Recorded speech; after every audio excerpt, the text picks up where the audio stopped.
coming straight from the cockpit. It's another episode of Lunatic Fringe with the fucking pilot.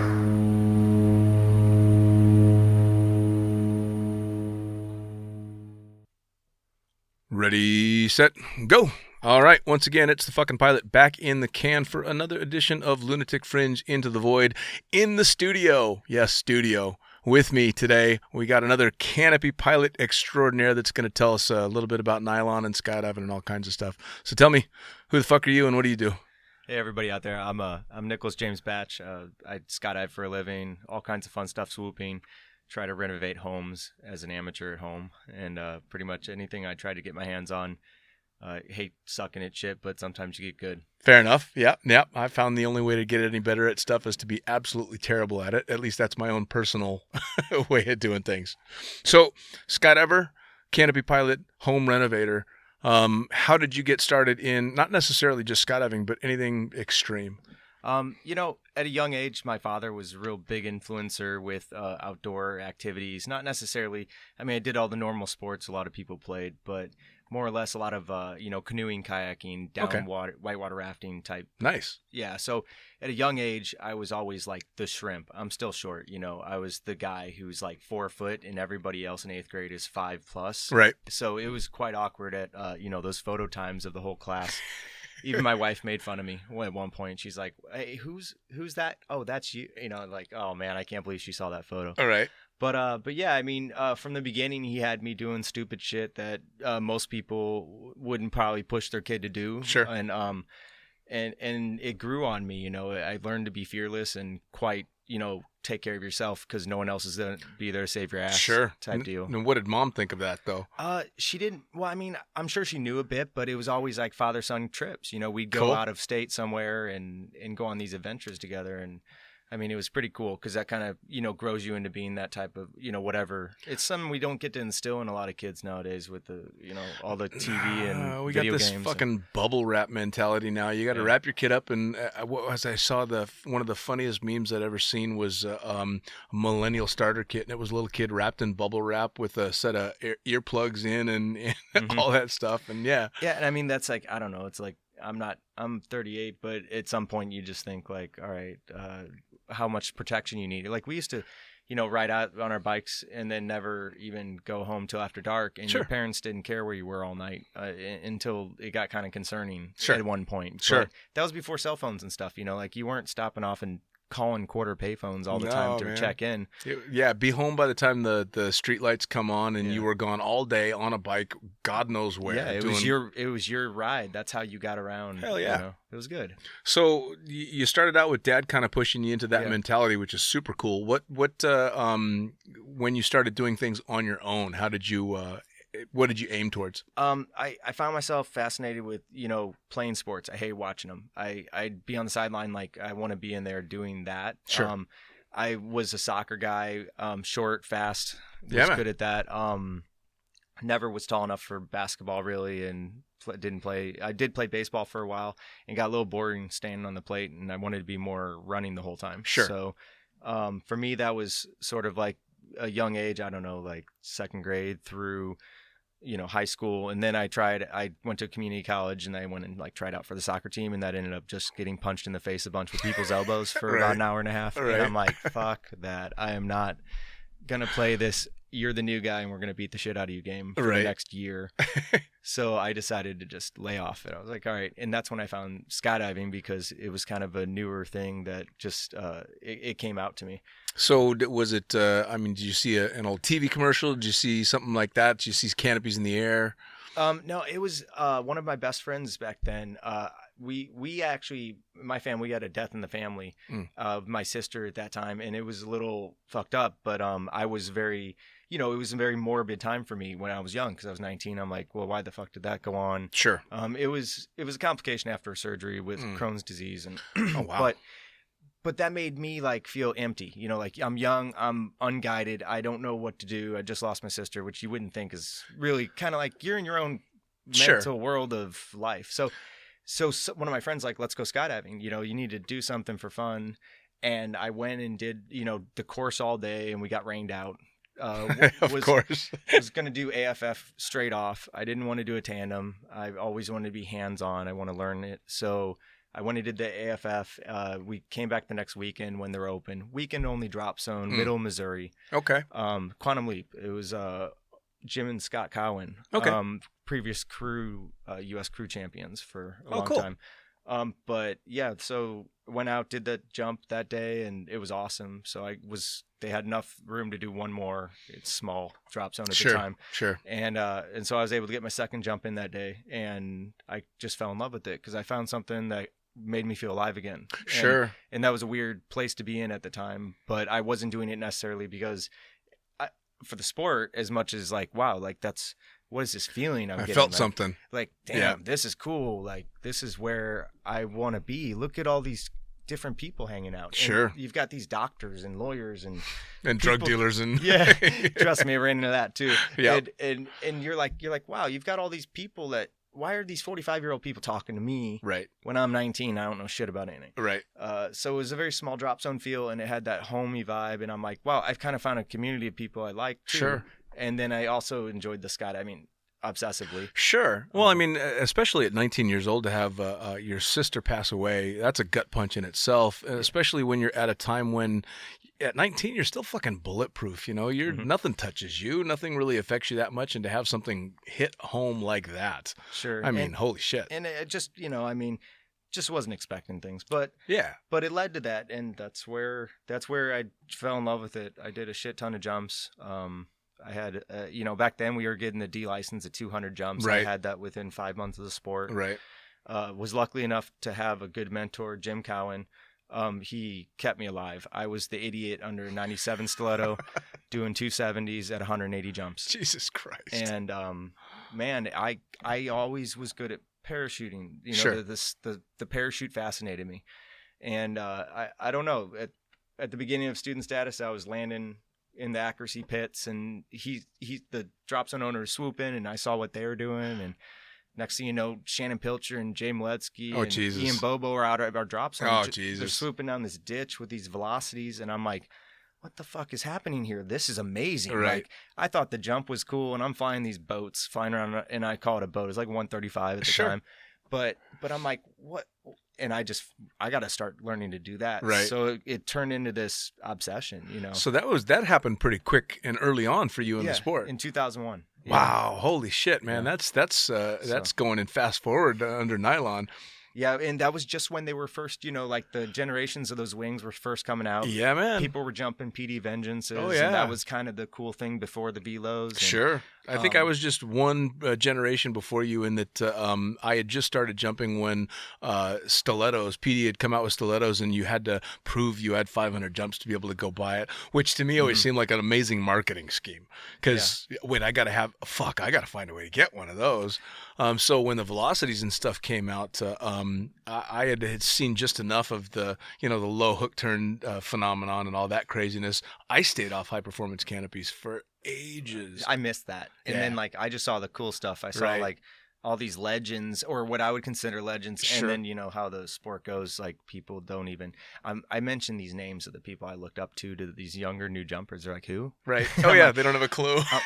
Oh fuck, that's going to be me, or it already is. You know, like for sure. Like you're not in the sport now. I don't know who you are. Yeah. Like, but the generation of the newer jumpers, I think it's just there's quite a talented pool of people that are up and coming, and sure, it's and a I mean, privilege standing to on the shoulders of giants. You know, I mean, Yeah. that's how it goes. You're watching guys that are, early on in the sport, but I didn't have canopy courses available to me when I was a young jumper. You got on the parachute and figured out what the fuck it did. Sure. You know, I mean, you either broke yourself or you didn't break yourself, and you tried to repeat the not breaking yourself. So now with Flight 1 and all these different courses and all this amazing shit that you can do, the learning curve is through the roof. Yeah, and the technology, the parachutes are amazing. The harness technology is starting to pick up with some of the stuff, you know, UPT's working on now. Yep. There's the mutant, yeah? Yeah, some new innovations in the sport that are coming along. You know, before all that, everybody's been focused so much on the parachutes for so long. And some of the implementations, whatever, that we were making for the harnesses was like we took these belly bands, because we started ground launching the JVXs and Sure. stuff with Jim Slade and Dwayne Hall and all these guys down in Southern California. Yeah. And I'm like, wow, like we started figuring out like when you fly out of the harness and you reduce your drag, you fly further across the ground for higher, I could maintain lift for a long time Sure. while gliding. Or if I wanted to rock the hill, I could just sit back and kick. And it was kind of like, wow, speed flying harnesses are really cool. Right. How can we incorporate that into skydiving? And, back then, like the answer was put a student rig on with a belly band and take your chest strap off.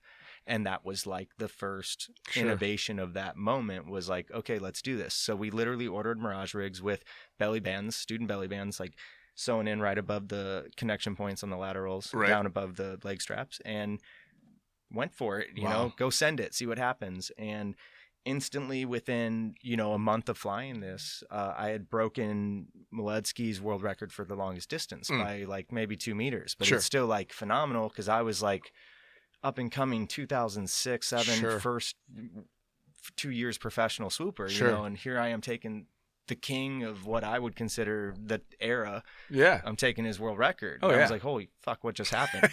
Right. And that's sort of like where we're at now with the harness for the mutants shit. It's going to go ballistic eventually, and people are going to be able to figure it out to a point where a typical harness won't be as efficient because now you've designed a way to reduce your drag on your body, and not just during the recovery or across the ground, but during the whole flight pattern. Sure. Now, do you see it getting regulated in that something like the mutant harness is not going to be able to compete up against standard gear because there's just too much of an advantage? I hope it doesn't really go out that route. We've talked about shit like that in the past where like, should prototype parachutes be allowed in competition? And then there's also that thought that like, well, if it's not allowed in competition, which we've used them for and deniably used them obviously for 10 years of, but sort of like it's hard to put a product out that doesn't get tested against the best products in the world, against the best pilots in the venue where it all counts. So I mean, I've even flown in certain world championships prototype parachutes that you have an extra different type of center cell or something, and sometimes it bit me in the ass, and sometimes it was awesome. You know? But it's a risk we're willing to take, and I think flying those harnesses is a risk they're taking now. Just because, I mean, to dial something in that's completely different takes a lot of retraining, rethought process, learning curve of possibly a couple near hits, near misses, and some death-defying, moments where you're like, oh shit, I almost went in right now. Because you got to relearn. It's new. It's all like, it's like being back on student status. But now, you're flying fast. When you started out, and obviously you had an affinity for the canopy side of things, and you came up watching these guys swooping, and then of course the rock stars of the day show up at your drop zone. Now you find yourself on these canopies, and you've obviously decided you want to go that direction. How did starting out go? I mean, how was that learning curve? And I mean, there's obviously, especially with swooping, with the exception of wingsuit terrain flying, there's nothing more dangerous in the sport. There's a lot of twists and breaks and stuff along the way. There's got to be. Yeah, I think the hard part, the easy part for me to go so big when I was younger was because I didn't have a care in the world. Because I was already hurt. So that kind of carried into my mantra of how I always was with my attitude in the sport. I think that coming from the background that I have in the sport and where people are, we get fascinated with the up and coming new things, like watching these, like you said, the Jay Miletsky, the Shannon Pilters, or all these big names come up. And I think that for me, it was always, playing on that edge. What's risk versus reward, and I think that's an individual choice.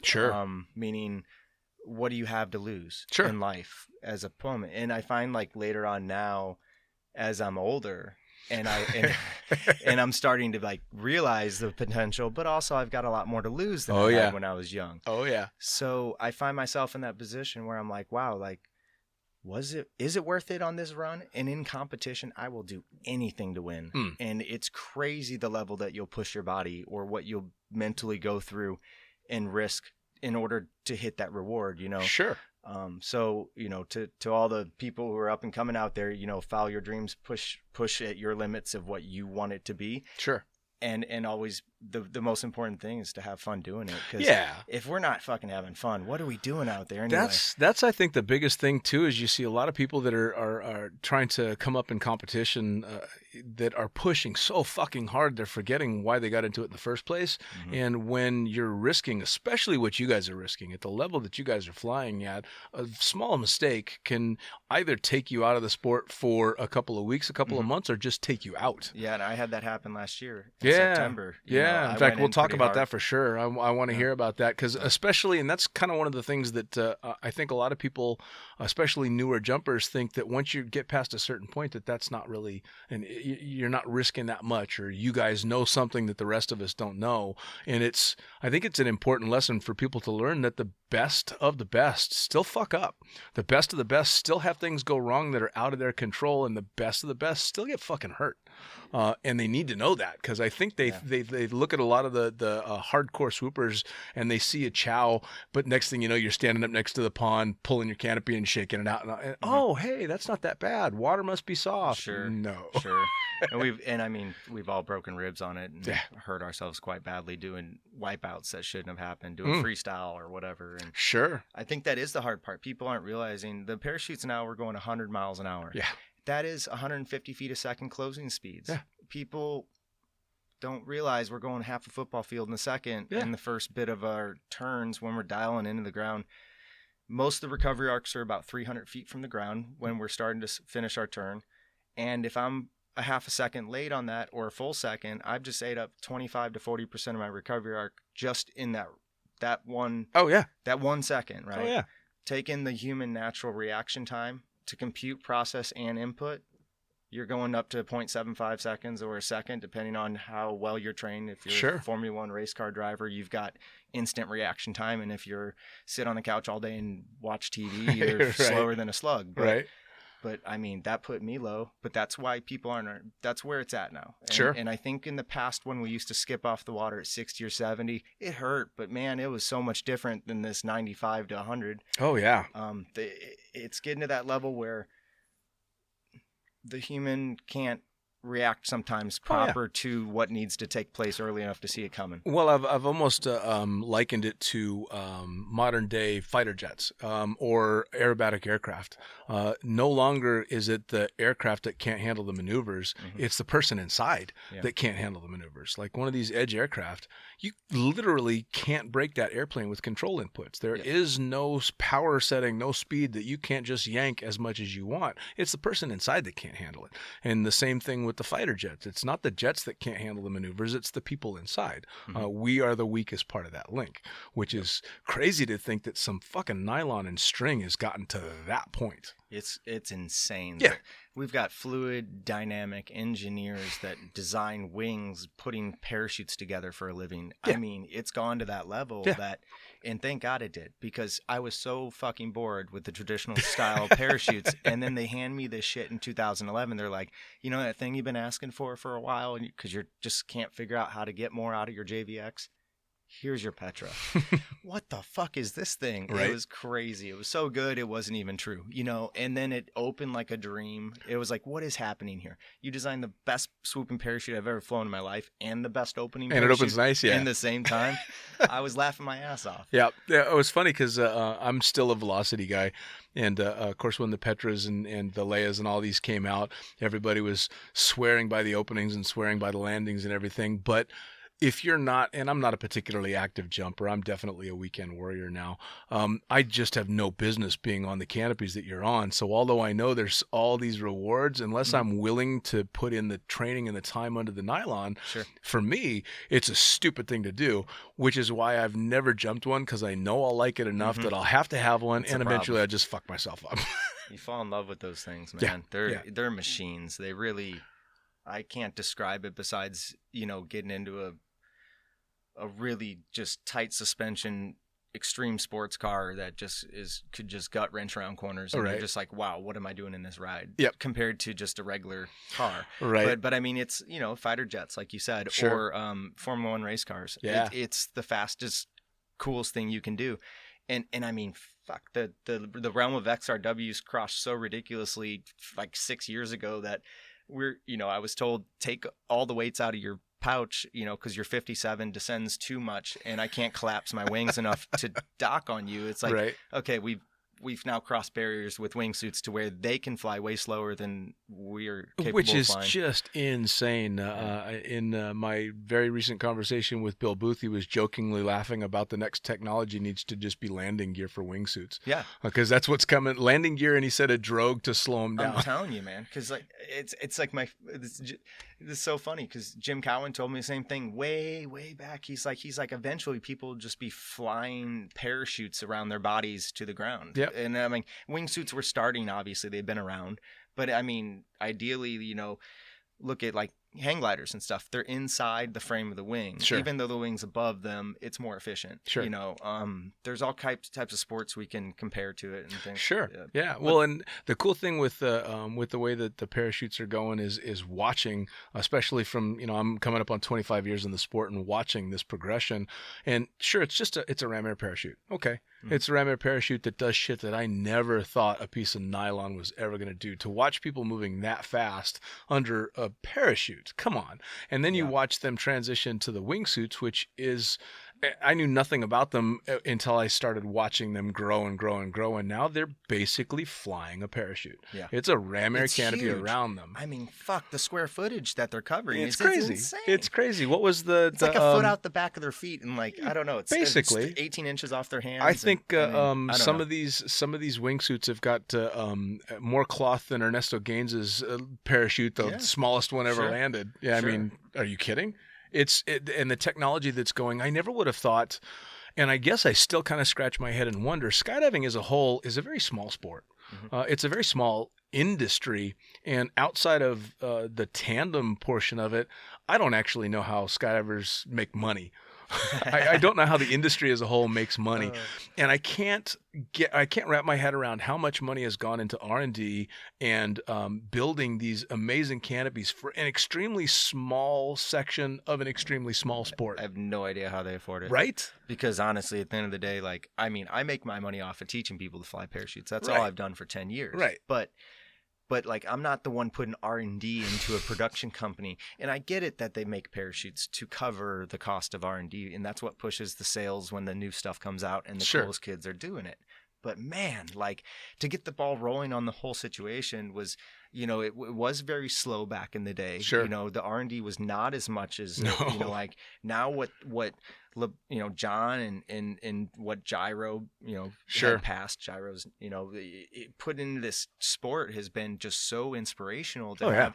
And then, you got the new guys coming in town. You got Scott Roberts over there making some cool shit. Sure. And I mean, it's nice because that's where we were originally. We had there was 4 makes and models. People were flying Icaruses and Chaoses and Velos and even some other shit I don't know was out there. But I mean, there was more selection, and more companies. And then it kind of got really dry there for a while where it was just mostly Velos and some JVXs and Icarus side. And now the market's kind of getting back to where almost like it's kind of turned into a pie. It's got it's almost got equal shares in every kind, and that's kind of cool. I think that's great for the sport. Oh, yeah. Well, it's funny, though, because as an outsider, I see the brand war type of thing going on. You're either Icarus or you're PD. Uh-huh. And I really don't have a horse in that race. I mean, I've for sport canopies, I've flown nothing but PD. It's what I know. It's what I'm comfortable with. I trust that if I'm under a PD canopy, it's going to do what I expect it to do. I have a lot of experience with Icarus tandem canopies, but never jumped a sport canopy. So for as much as I'll say I'm a PD guy, it's just because I don't have any experience in Icarus. But you're an Icarus guy. Yeah, I'm in bed with them, as I would say. That's a good way to put it. I've been with them since my beginning of my career, almost in swooping in 2005. I bought my first JVX. I was on Chaoses originally. We had an issue with one of my friends, had a collapse under one. I got rid of him. Just something where you're like, okay, my serial number's the one after his. I'm good on that. Right. Same exact parachute. Sure. So I was like, I'm out. And I saw I was up in Chicago at Rook's place watching the Nationals in 2005 or something. And I saw Jim Slade and all these guys flying all these prototypes. And, Luke Aikens flying this 11-cell fucking thing with Provenzano and those guys. And I'm like, what the hell's going on here? There's so many different new prototypes on the pond. And I kind of watched for a while, and I saw Jim Sladen find that, JVX, and I'm like, that thing looks sharp. I love it. And I always wanted to. I went with the Chaos originally because I wanted to do something different from what everybody else was doing at my drop zone, which is the Velos. Right. So I was always that kid who wanted to have the different stand toy. Out. You got to stand out. Sometimes it wasn't as good of a situation, the Chaos situation, but I love the Icarus canopies from N0 Sports, not Icarus Spain, but fair enough. N0 Sports. There's a difference. For me, it was always, I suppose, a slightly easier choice because I was never going to be the best swooper. I was never going to be the competition guy. I was always going to be the one that almost made it out of the pond when swooping was starting out. I was always that guy, and I was fine with it. But it also meant that I didn't have to look for the newest, best, most badass thing because nobody's going to come running out of the hangar to watch me land. Yeah, it's not going to happen. So the pressure for me is off. Maybe that's why I don't really care brand wise. PD Icarus, it doesn't matter. Sure. And then eventually, I mean, I guess the hardest part is when you get into that situation with a company and you've been working with them for so long, and I've been offered canopies by many manufacturers during my relationship with Icarus. And I've turned it down. At the end of the day, I love the company. I love the attitude. It's the fuck yeah, go get it, do whatever you want to do, and be badass at it attitude. You're all unicorns. And I think it's kind of neat because it's a different thought process. But they somehow made it work and turned from a tiny shed in New Zealand to a full production company who can barely keep up with the orders. Oh, yeah. I used to sell canopies in 3-week turnarounds, and now it's 16 to 20. Yeah. Well, I remember when Icarus first even hit my radar, my very first thought was New Zealand. That was my first thought was they're cutting edge. And then of course you learn a lot about New Zealand and figure out, oh fuck, they jump out of planes a lot. Yeah. It's pretty cool. I love those guys, and it was great to spend time over there and jump with them too. Now, have you spent any time on the competition? Have you flown much PD or? No, actually, I've never flown a Peregrine. I've flown Velos before, but I prefer the 9-cell platform over a 7-cell, even to this day. I've had a Leia, a Sleia. I've had many 7-cell, very fast parachutes recently, and I also got rid of those just because I enjoy the aspect ratio and the way a 9-cell flies. Sure. I think, and like you were talking earlier, what does it matter with branding? I mean, to a level, maybe a couple companies, there's certain wings that are awesome, right? But I think the pilot is the number one thing, and out there, absolutely, you should fly what you love, not what you think is going to do better. This might go faster in speed or distance. Yeah. It's all in your head, man. Well, I remember when you get out there in that game. Oh, yeah. Well, I think it was 2004, 2005. Velos pretty much were running the show for everything swoop. But you would still have guys on stilettos coming out and kicking people's asses on a canopy that's obviously not up to par with the Velo. Sure. But destroying them because they knew how to fly the fuck out of that wing. Yeah. I'm still a huge stiletto fan, although I haven't jumped one in forever. But I put thousands of jumps on stilettos, and I knew how to fly that canopy backwards, forward, sideways. So I think you're right. It's got to be at least 80% pilot. Yeah, and I mean, at a certain point, certain wings are very matched up well. I mean, the HK, the Peregrine, and the Petra are pretty good. Each one has their own personal qualities that are better than another. Sure. I obviously am, like I said, in love with what I fly, but I've never even gotten to fly anything else. Sure. I've been offered to, and I just find that when I am training or was training, that I'm just so focused on my own wing. I don't want to fly something else that would take me off my track. Sure. Maybe it's a fear that you might like it. Who knows? Sure. Fuck, what's that? Sure. I love that. But I get it. There's a few teams out there, Skydive Dubai team, a couple other teams that were the first teams to fly both types of parachutes because they didn't have to be sponsored by. Sure. So some of those teams have chosen, and some people have chosen to go 2 different types of parachutes and make some models. Where sponsored athletes like Kurt, myself, and a couple of the other, top athletes in the game, or a lot of the athletes are, we're not given that choice. And I can do it for fun. I used to jump, 97 Spectres into the Bronco Stadium, and Icarus is fine with that. Sure. Because I'm not competing under it. It's for demos. It's for my own personal growth. Sure. So I think that's cool that a lot of the manufacturers let you jump what you need to jump for something, right? Because Well, it's not your thing. Well, and as soon as you're out of the competition arena, it should be that way. I mean, at the end of the day, it's a bunch of skydivers doing specific things and staying safe. And come on, promoting the sport. Yeah, I mean, for good cause and good reason. Absolutely. If anything, it's just getting it more out there. Now, you had brought up working as a sponsored athlete. How hard is it now? Specifically because of these canopies, you want to be a competition swooper. You obviously, yes, the pilot is the big part of it, but at a certain point, you have to be flying one of these wings to have they're it. Expensive. Fucking hell, man! That's I mean, the problem. A set of nylon and lines right now costs more than my first 2 rigs put together. Fuck me. That's just for the parachute. Yeah, we're upwards of 4,000 on some of these high performance Petrus Peregrines, HKs and stuff. Just for a canopy, I mean, that is absolutely, it's insane. So we talked about where the hell are they coming up with the money? Clearly that's coming up. But I just wonder if they're almost digging themselves a hole, because how the hell do you get people to continue to compete in? It's hard.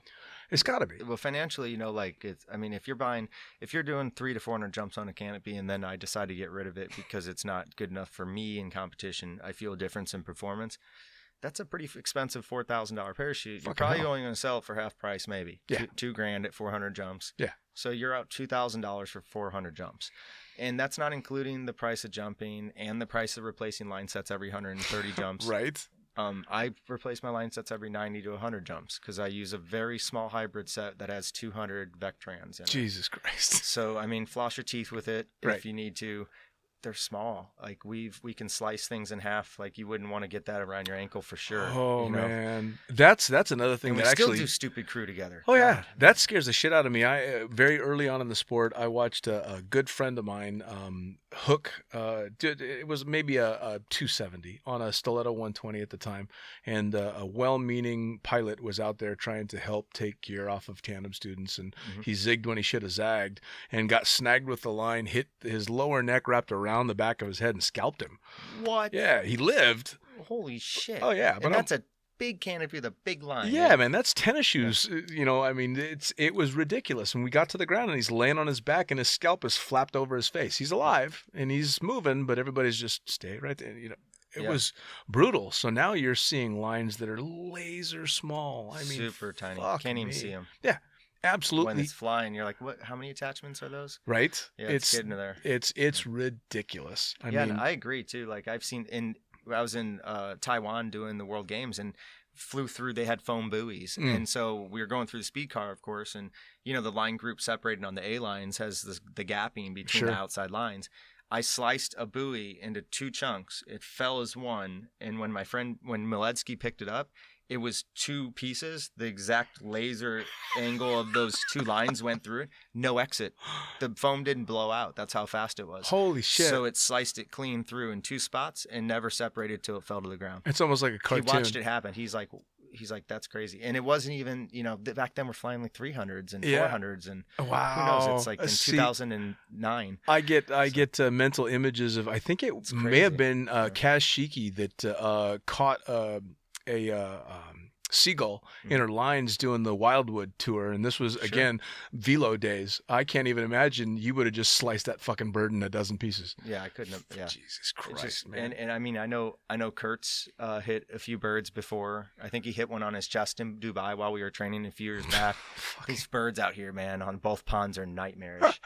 I've almost gone into the pond fucking trying to avoid birds in the crotch and shit because I'm not focused on myself. Oh man. It's scary, I mean, you're coming at a bird at 95 miles an hour. You're like, that's a big piece of meat in front of me. Jonathan Livingston Seagull is going to leave a fucking dent. It's going to hurt. No, man. So speaking of, you're still kind of recovering from a bit of a rough patch there. Yeah, well, that's that whole story about, like you're saying, complacency of the younger jumpers don't realize what the risk and reward's worth. Right. Both times I went in mega, I've been world champion that same year. Okay, so don't deny that you can be somehow untouchable by this situation because at the end of the day, it's always a couple things going wrong. Make sure you got all your ducks in order. Many things. One, the first time was a prototype parachute, never flown a 62 Petra that small before too much. put myself in the corner. Didn't feel like it was in the corner. Felt really good. Like, wow, this is really powerful. Then about 50 feet from the water, I'm like, oh my God, it's not happening. Stab the brakes, you know, barely got my feet in front of me at Z Hills. I was going to hit the shore edge. And then feet, knees, head went in the water at about 90, flipped me off my neck and like tore all my muscles and tendons from the top of my neck to the middle of my spine. And I landed in the water, thank God, but it ripped my weight belt off my waist, 35-pound weight belt. It had motorcycle helmet clips. That's how hard of a hit it was. Ooh. So it had reverse metal clips, and when it came off, the reverse metal clip tore a hole in my abdomen on the inside. So because it had so I had a little bit of a issue with my abdomen because and I didn't need surgery luckily, but I knew there was a tear there because it was so painful for a long time. Right. It was bad, man, and I got lucky. I didn't break anything. Wow. And I contribute that crash, not breaking anything, to all those damn days I spent as a younger jumper doing yoga and shit. And I'm always an athletic person. I'm in great shape. My core is usually pretty strong, especially when I'm competing full time. Yep. We work hard at it. Some of us actually treat it like athletes. Not everyone, but some people actually put the time in. You're not using beer as excess weight vest. We do. I mean, I enjoy my liquor drinks, Sure. but yeah, for sure. And I got lucky, and that was a big wake up call. I'm like, wow, all right. And then it'd been a long time since then that I had an accident. Sure. This last one was I just got home from Copenhagen. I went up and taught at the drop zone, I think. My teammate come in town the next day. I woke up super early, drove him to the drop zone. I hadn't even taken the cards out of the camera or put them back in yet because the Swoop Freestyle took all of our footage so they can promote it. So I had no GoPro cards in my camera. He hasn't jumped there in 7 years. I haven't followed him ever. We're both jumping 64s at 3.2 at 5,500 feet above sea level. We're going to do right 630s. I follow him too close because I'm flying like I normally would fly with, maybe a normal turn that I would be doing like a left 450 or something with Kurt or something like that. And so my complacency was completely out the window a bit. I got tight on him in the turn and I knew it. I was like 10, 15 meters off his right side behind him, and we're nuking at the ground. Sure. I mean, you got to understand the horizontal distance you can cover at 95 miles an hour with the wrong input can absolutely collide you 10 meters apart. Oh, yeah. Very easily. Oh, yeah. So I purposely waited for him to finish the turn, and I delayed my snap by like just a little bit because I knew that if I turned early on him, it could end up being too much of where I need to be following it, like to close in on him. Sure. When we're doing two ways like that and stuff, we're not looking at the ground as a second competitor. You're trusting the first one. Right. And you all the way through the snap so you don't hit him, and then you do your closing. You're closing on with him.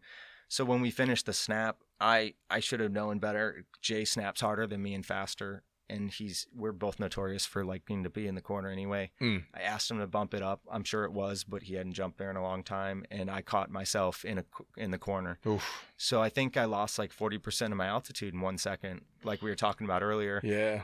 And you know what the weird part was? When I said you have to think and react because that happens, the first image I saw in front of me was him like 40 meters out in front of me and at higher altitude than me. And my brain goes, what is that? And then I'm like, you're going in. But that thought process took that extra half second. Who knows? Maybe I've ate up 50% of my recovery. Sure. Slammed the shit out of my brakes. I wish I would have hit harder, honestly. I had the unfortunate situation of where I just caught my knees enough to not control from flipping me upside down the harness, but it didn't collapse my canopy or throw me continuously through the water. So I had an issue. I had a fully flying parachute with 95 miles an hour of lift. Jesus Christ. I unloaded God knows how much of my weight. It's going sky high, and because it's been unloaded, Sure. I'm literally, from my recollection, upside down the harness being held in by my belly band with my toggles in my hands. I righted myself in my harness with my hands and my toggles, throwing my weight back into the harness because I know what that feels like. Sure. Still head low. And when I did it, man, and I saw that first visual again, I hadn't seen anything from the impact till there because I just remember feeling being upside down completely. And when I ragdolled myself back up, I was probably 60 feet in the air going 75 miles an hour at a 45 degree to the right. towards the side of the pond where there's a bulldozer parked 20 meters off the water's edge. Oh, fuck. I shit myself, man. I mean, the last time I literally thought I was going in and dying was when I collapsed a speed flying wing out here in Dubai over the sand mountains. Wow. And went into the mountain from about 20 meters above because I didn't understand how to fly a crossover wing. I had no experience to be under a spiraling little cloud. Thinking, obviously you're a swooper, you can handle this shit. Sure. Did like a negative G turn where there wasn't any loading on the inside cell, and it was a stupid inward turn towards the mountain, and you never turn towards the mountain, and flew behind a talus and it collapsed the wing. It was the dumbest shit ever. Right. But anyway, that was going in. Like I knew it. So I started, flying this stalling 64 at a 3.2 from at 5,500 feet above sea level from 60 feet down. Fucking hell. Knowing that there's no lift in it. And if I go into deep brakes at any point during any of this, it's going to stall straight down into the ground. I can just feel it. Yeah. And I thank God I'm not religious, but I just use that phrase. But sure. I'll just throw that out there. But I'm like, holy shit, if I didn't have as much stalling the shit out of my 64 into accuracy pit to stand this shit up, that curtain I do from 15, 20 feet high that people are like, how the fuck did you just stand that up? Or how did you pull that off? If I didn't do all that retarded training and hurt myself so many times doing that, I wouldn't be here to talk to you. Sure. Because I literally flew this into a stand-up. I stood up on the water's edge as hard as I could with all my strength and might, and my left leg completely blew out because that was the inside leg to the angle. Sure. Tib, fib, compound fracture, femur break at the hip, into 4 pieces because it twisted, and then I still hit my face and broke my nose on the ground. Jesus fucking Christ. I was completely conscious. I was okay. But my friends are like, you all right? I don't know. Like I'm in a lot of shock right now. I have my hip hurts up here, and my lower leg hurts. And they're like, well, here, pull your lower leg out. Do we call an ambulance? So I go to pull my lower leg out, and it's wrapped 180 degrees under my right leg, and the bone's sticking out. So when I pull it out, blood goes everywhere. It's decent. It was quite a dramatic. Whoa. Yeah. Damn, that's real. Oh fuck. And I'm calm, dude. Like, I'm that guy who paramedics are there and I'm telling them about swooping so they understand what I went through. Like it's quite comical in a fucked up sense. Right. My wife's, not cool with it. Obviously she's there because she was on her way to drop zone anyway. But her first question to our friend is like, my friend called her like, I have bad news. Nick just had a crash and he's hurt bad. Oof. Is he my wife says surgical trauma nurse. Right. Is he conscious? This is, she wants to just know how's my brain. And I'll tell you guys, like, this is one of the pet peeve things I teach to every student out there in the whole world is that parachute's not done flying until all the energy's out of it and you are at a dead stop across the ground. Yep. And if I didn't fly that parachute out of that into that landing, I probably would either be paraplegic, quadriplegic, or dead. Oh yeah. Or head injury 3-year-old. Well, just the list of injuries that you had doing it right. Yeah, I mean, and that doesn't it doesn't even touch how many injuries some of the best in the world have gone through. Oh yeah, so the shoulder injuries, the constant leg injuries, ankles. We're fucked when we're old. Oh, I'm so screwed, man, and that scares the shit out of me. Me too. I'm gonna go back to Colorado after my wife finishes school. I'm gonna grow like 16 CBD plants in my house.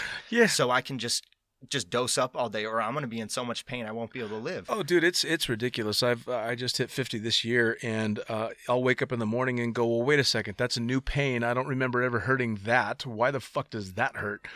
So when all the shit that I know I've fucked up starts to hurt, oh man, it's stupid. That's why I'm getting the plates out of my leg and stuff. Yeah, I haven't decided if I'm going to get the femur rod with the screws into the hip yet. It's complicated. It's in there. It's going to be a long recovery. I'll tell you what, it's tough. People either that are listening to this podcast that don't skydive or lower time skydivers or say more mellow skydivers are thinking, why in the fuck are you still doing this? Yeah. How can this possibly be worth it? Sure. It's so hard. Like I've retired twice in my career. I retired in 2016. I told everybody I was retiring. I had some complications. I had the worst meet of my life at nationals. I didn't make the U.S. team. I had been in the sport a long time. I was very fed up with a lot of things. Sure. And I was like, I need a break now or I'm going to explode and never do this again. Right. So I literally did like 16 jumps in a year. I just fuck it. Yeah. I'm not on the U.S. team. I'm not going to Worlds. I'm not jumping. Yeah. I'll teach it, and I'll just be happy with doing something else in my life. Sure. And that was when I was like getting into remodeling homes and stuff, because I was like, what do I do? Like I gotta flip my own house or learn to do something. And so, I mean, coming down that road of all these adventures and building into where I'm at now, it's like, fuck, like, what do I, what is the purpose here? Like, what is the goal? Why am I doing this to myself? And I can't explain it to other people who can't. For me to stand on top of a podium amongst the best in the world in anything, I don't care if you're fucking the best at knitting crocheting a sweater. Sure. And you're an old grandma in the competition. Like, props to you. You're the best in the world at what you do. Damn right. Like, oh, you're the best one at ping pong. Whatever. I don't care. Sure. It's still like a very like that feeling to like have as the champion of the world. Oh yeah. Is a totally euphoric high. Oh, it has to be. That most people. And the highs are so high and the lows are so low. Oh, they have to be. Because you're so like, dude, we're traveling around the world. We're so stoked about seeing each other and doing all this other shit. And then you go home sometimes and you're just like, oh. Yep. I was just flying down the mountains in Switzerland with the Red Bull team under wingsuits in the first XRW ever. All right. And now I'm sitting on my couch watching TV again. Yep. Like it's a fucking weird cliche. So that's why we do it. Because we're hungry for life, man. I watched a surfing movie called Riding Giants, and I often equate skydivers to surfers in the mentality and the draw of it. I think it was Gabby Reese talking about Laird Hamilton, how depressed he gets when there's no waves to catch. And what did he said something along the lines of, imagine you're a dragon slayer, but there's no more dragons left to slay. As funny as that sounded, I'm like, no, I get it. Yeah. I totally get it. And I hit a burnout stage in the sport as well. And I actually stopped jumping for 4 years. I went, nope, I'm not enjoying it anymore. There's nothing new coming down the pipe. Why am I risking life and limb for something I'm not really into? And it was 4 years went by, and then our mutual friend Junior had said something along the lines of, hey, we should go make a jump. And it made me nervous. I went, ooh, wait a second. Holy shit. I got a little nervous and excited all at the same time, and then went out and made that jump again and came back. It's a good feeling when you get to do it again. I'm going to get back to jumping again. I haven't jumped yet because my insurance is absolutely astronomical. It has to be. It's just because my wife was a surgical trauma nurse and we had the best insurance there is out there. And when she went back to school for nurse anesthetist program, I had to go through Cobra, and that is just, I'm paying $1,600 a month just to keep my insurance going. Christ. But at the end of the day, it's my wife's hospital that I had the surgery at. The surgery cost me $500. Yeah. I mean, any advice out there to any skydivers that are going to be a professional in any part of the sport? Okay, if you don't want to have to put an ad on Facebook to save your ass when you're in the hospital, buy some fucking insurance. Right. This is extreme sport, man. I had a $355,000 medical bill that was all covered mostly by my insurance because I pay out the ass for it. It's worth it. It's worth it. It's saved absolutely me. worth it. I would have lost my house and my life if I didn't have that this last year. Yep. I actually had to put out one of those Facebook ads and have a benefit thrown for me to try and reattach a bicep that, oddly enough, I did in a water skiing accident while drunk. No, it's never the normal stuff. No, fuck no. Cornelia broke her ankle recently just jumping off a horse. Yes, I know it. And I'm I know it. I came out here to work with her a little bit, and she's like, I'm so bummed. Like, I wanted to speed with you when you were here a little bit. And I'm like, nope. Yeah. I was bummed too. But I think that it falls into the same category as complacency because we don't think. Yeah, we just do sometimes. I'm on a boat and we've been drinking all weekend, and it's my turn to get in the water. You don't think about the consequences and stuff like that. But when you're stone cold sober and strapping on a rig, you're thinking, all right, here's all the different shit that could go wrong. This is all the different shit I need to plan for, and then you go jump. So. Skydivers are safest when they're doing what everybody else considers stupid. Well, I agree, man. Like I learned to scuba dive recently, and it was amazing how like my attitude changed after the first time getting in the water and stuff. Where like I even just reading all the books about the scuba stuff, I'm like, man, like I feel like a fucking woofo again. Right. This is weird. Like this is out of my comfort zone. Right. I am totally used to being really good at everything I do, and I hate sucking. Oh yeah. It's like fuck. like, what is this? And then I started to like it a lot because it was challenging me again in ways, how you push yourself in life. Sure. Well, it's funny too that you bring up scuba diving, because I've got friends that still think skydiving is crazy, and those friends that don't jump and think, do something like scuba. It's so much safer. But you want to try and explain to them, do you have any idea how much quicker I'm going to die 80 feet down than 10,000 feet up? Yeah. I'm like, no, so much more can go wrong blowing bubbles, man. And nothing up there is going to try and fucking eat me. Yep. Well, some of it. We'll see. Those tracking dives where a zoo guy flies through head down in the middle of it. Very true. Very, very true. Man. So for those people that are listening that, again, are coming up in the sport and they're low time and they're looking at all these canopy pilots and thinking, hey, that's the direction I want to go. Mm-hmm. What advice do you give to this guy almost straight out of school? I'll tell you,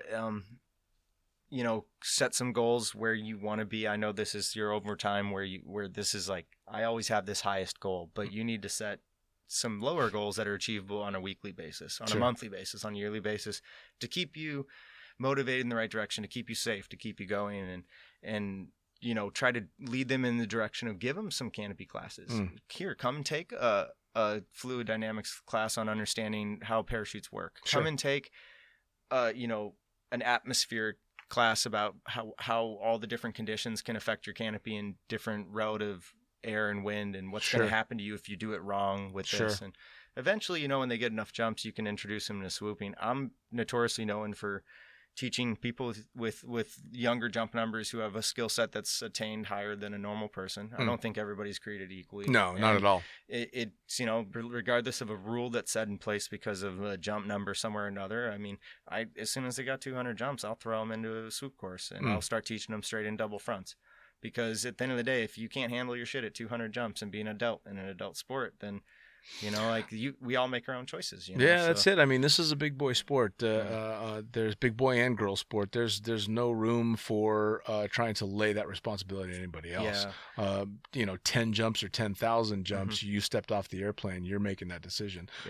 And I think it's a good thing to give people that aim that, look, you can learn whatever you want to learn, but at the end of the day, this is on you, and those baby steps are really important. But doing stuff like canopy courses with guys like you is a big fucking deal. It's helpful. I mean, at the end of the day, like, if I could have me teach me when I was younger, I would have had way more world titles than I do.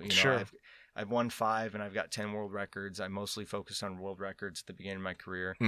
Transferred into wanting more world titles because I just felt, when Kurt started kicking my ass with 3 or 4 world titles, I'm like, wait, what the fuck, man? I only got 2. Right. That ain't cool, Right. So we went head to head for a while. I think he's, if he's listening out there, you're lucky I'm not competing right now. Because we're always head to head. He's so good, fucking guy, man. Oh, for the longest time, it's always been, it's always been the Kurt and Nick show. Yeah, we were on teammates together. We trained together. We learned together and stuff. I recently, in the last few years, I did separate myself from the team, just personal growth stuff. Sure. Everybody finds themselves in different ways. Of course. And I found that, it was good for everyone because there was a little animosity. Every team gets a little weird every once in a while, depending on how many things come up. Of course. But it's a strange sport to be a team as a swooper because, like, you're individual. At the end of the day, like, it's a team sport, but, like, you're there to support each other more than you are to actually fly together in the realm of the competition. Right. My score doesn't count for his score, except for as the total U.S. team. Sure. Because we'll have, like, 4 people, the top 4 count towards us winning the team medal. Yeah, of course. Well, we want to win as a team, but I want to be the top of that team. Yeah. I'm still going to kick your ass. I'm just going to do it in the team. I'm going to kick your ass. And it's like, no, I'm going to fucking win. It's like, but if you... Wait a second. It's like Talladega Nights. It's like, but if I let you win, then how do I win? Right. Like that's, and we love that Shake and Bake movie because it was totally like we were those 2 guys. Of course. And it's good though. Like that competitive spirit is like super heavy and strong. And and it's great to be able to work with other individuals in the sport that are just as good. And I guess the end of the story, what we're getting on is, go out there and get that coaching. Because if I could have had it, man, holy shit, would I have fucking gone so much better, so faster. I saved my life. Many times I may not have hit as hard when I was young, doing stupid shit I should have done. I can take people from like saber tooth 135s and 150s on straight in double front approaches and teach them how to save their lives at high degree angled attack with a parachute that actually is going to save their life. Sure. I want people to get that scare when it's a big parachute that doesn't throw them and kill them. Oh, yeah. I'm not saying any parachute can't kill you. I watched a tandem dive because they hit the ground the same time as the parachute Sure. in a dive. Any size parachute can kill you. Damn it's right. the angle of attack that counts. Oh, yeah. And that's really the problem with swooping, hitting the water or the ground at those speeds versus, fall off your motorbike with pads on at 200 and you break a collarbone maybe. Yeah. Oh, yeah. It's definitely the angle of incident that's causing the injury. So get that coaching. The world has so many coaches now. It's ridiculous. When I started coaching, it was like Jay Mletsky and JT, Jonathan Tagle, and like Bobo did a little bit. Shannon did some coaching, and like there really wasn't a lot out there, know.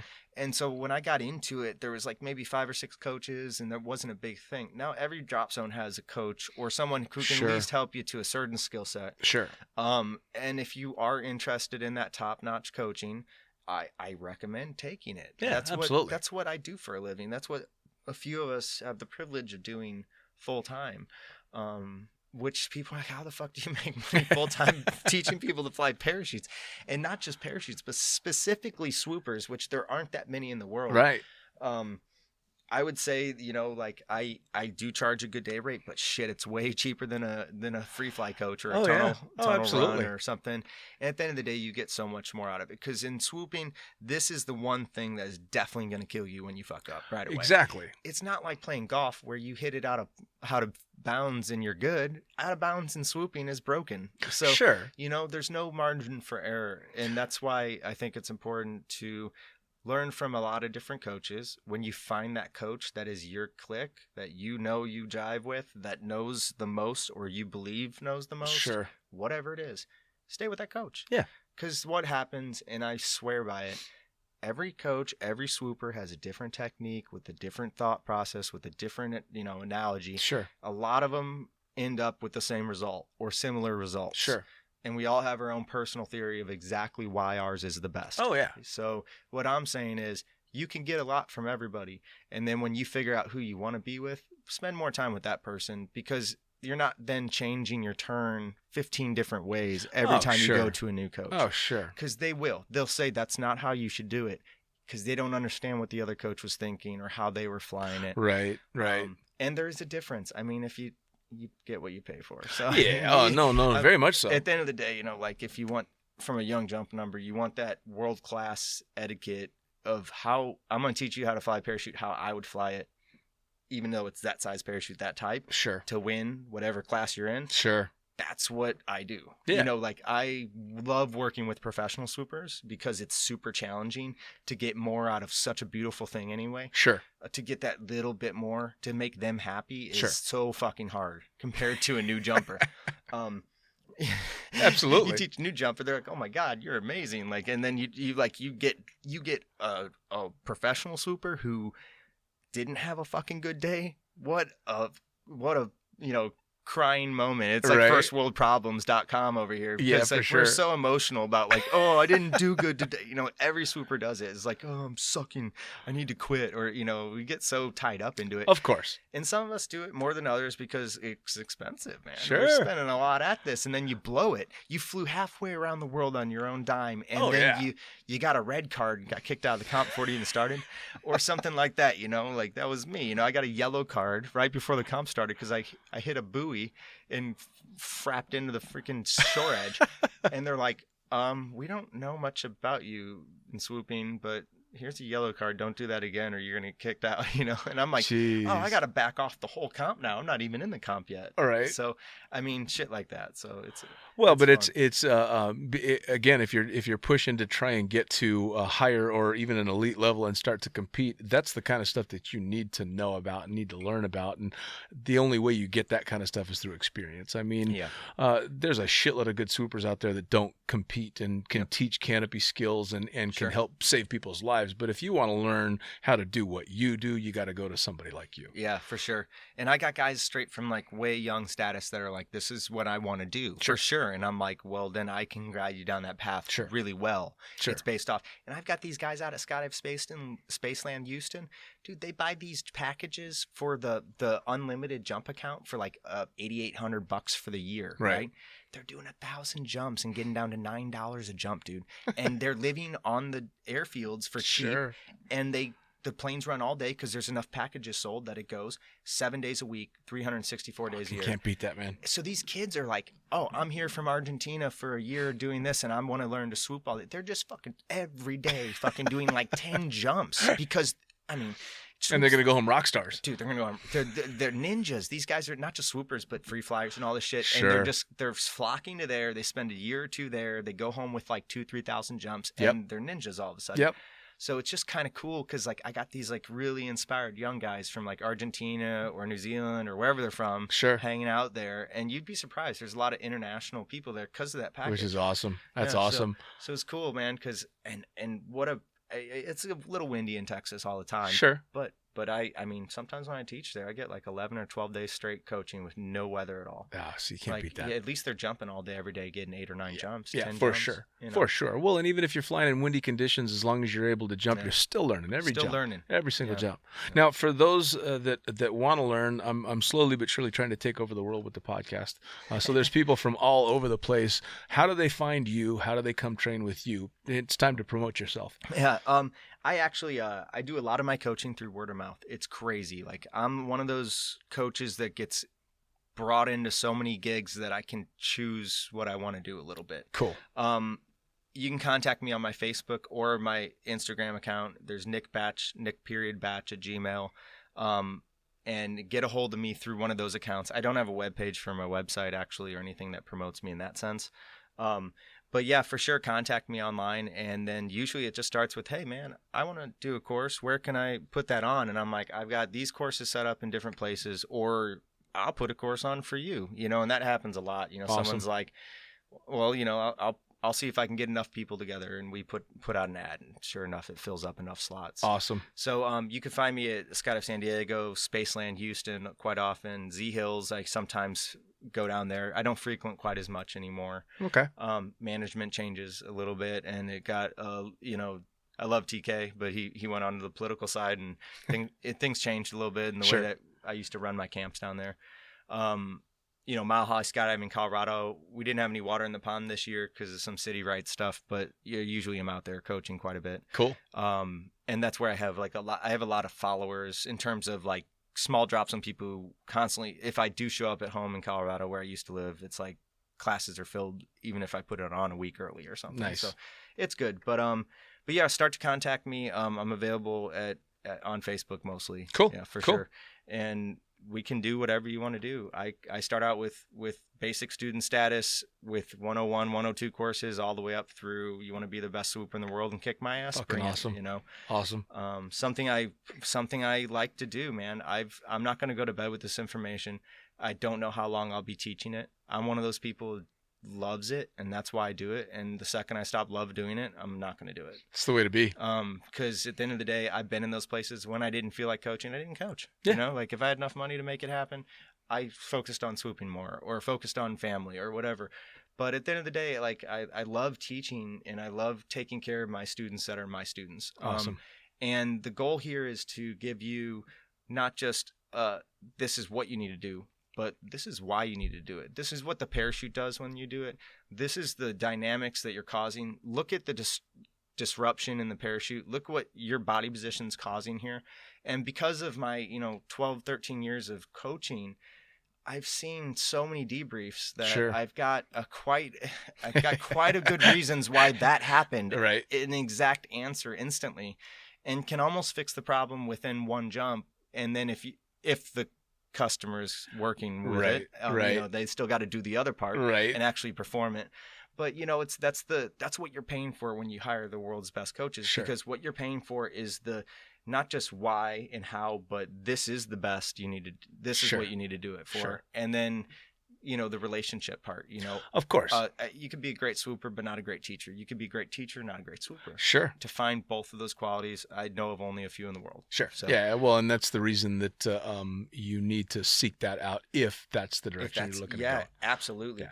And you could get basic surges and understanding how to fly a parachute from a lot of coaches out there. But there's definitely a little bit more of an understanding of the how, why. Sure. I'd really like to get into, theory and understanding. And I'd like to drop the word theory a lot to students, because what they don't understand is every single thing that we tell a student is still technically not something that's being able to be proven in Sure. sports science, because the technology's not there. Sure. So, like, it's great we have these GPSs and outside video views, but at the end of the day, there's just sometimes we can't explain the phenomena Right. of what's actually happening with the atmospheric changes around us. And it's affecting the shit out of parachutes. And Oh, yeah. if I told you to lower it 20 feet and then suddenly, density altitude went up a whole bunch because we were on break for a while, and then, something else happened, doesn't mean that 20 feet's the perfect altitude for what we're Right. changing. Like, things change really fast. It in is this a world. very fluid thing for Yeah. sure. Well, and again, that's why you're paying for the experience when you do that coaching kind of stuff. And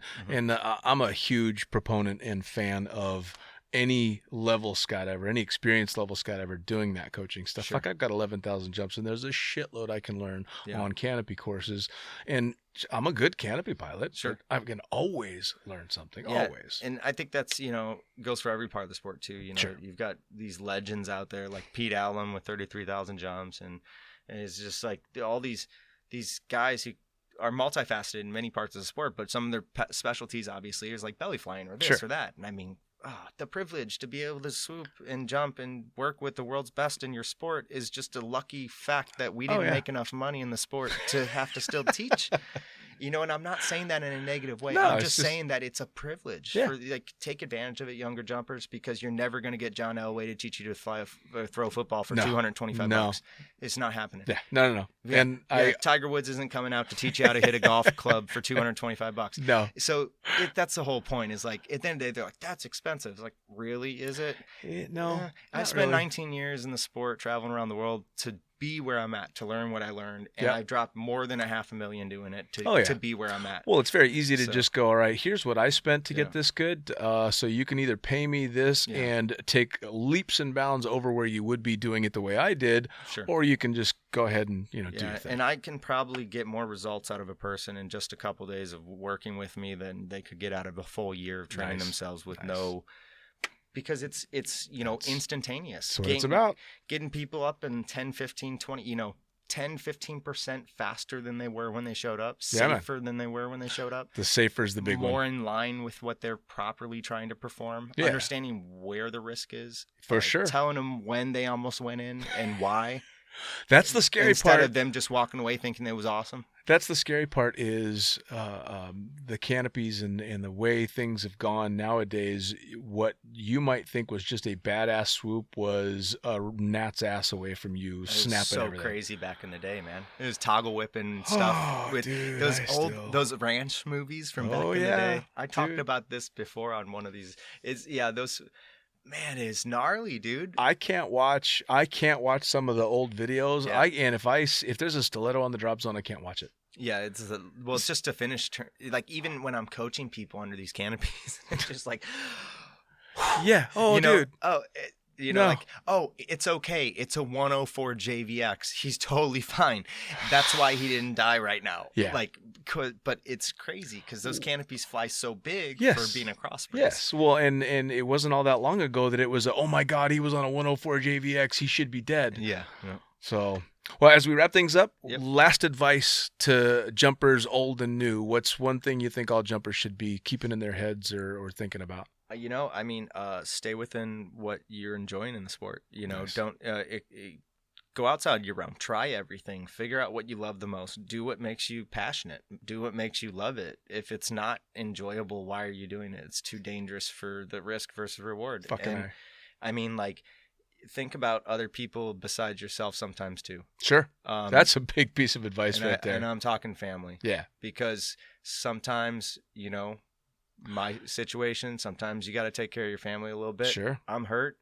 It put me back a bit. What it did to my family too, it's hard. Sure. Mom doesn't like it when son almost dies. People Wives don't get think about upset, that, man. Like I've always thought that the extreme wingsuit base jumpers are crazy but I've seen some of them do amazing things too. Sure. But risk versus reward. Like some of them. Well, That's their full passion, and I 100% respect that they Oh yeah. They go for it full bore. But for the most part, just be yourself, you know. Yep. And always enjoy what you're doing in life. Oh, dude. I've, you know, it's hard to be passionate about not being passionate. You know, like if you're not passionate about anything, then your life is a little dull. You're just taking up space, man. Yeah, so you're just taking up so space. find that thing that you love to do most and do it. And awesome. It might not be swooping or skydiving. It might be something else. Who knows? Yeah, I mean, hey, dude, there's a lot of people out there that jumped for a little while, and it was a great time while they did it, and they moved on, and hats off to them as well. You know what I mean? Sure. But you're right. You got to have that passion, and I think that's probably you're the first person to make the point in that way, but think about other people too. Yeah. It's a big fucking deal. Yeah, it affected my family this last year. We had a lot of family deaths after my accident, and and at the end of the day, man, I'm there for my family right now. Yeah, you know? That's good, man. So that's good. It's just where I need to be. I'm glad you're still up and walking around. It's nice to good. see you doing your thing and out coaching again. It's been fantastic sitting down and talking to you. It was good, man. I really appreciate the time. Yeah, thank you very much. Take care, man. Thank you very much. Blue skies.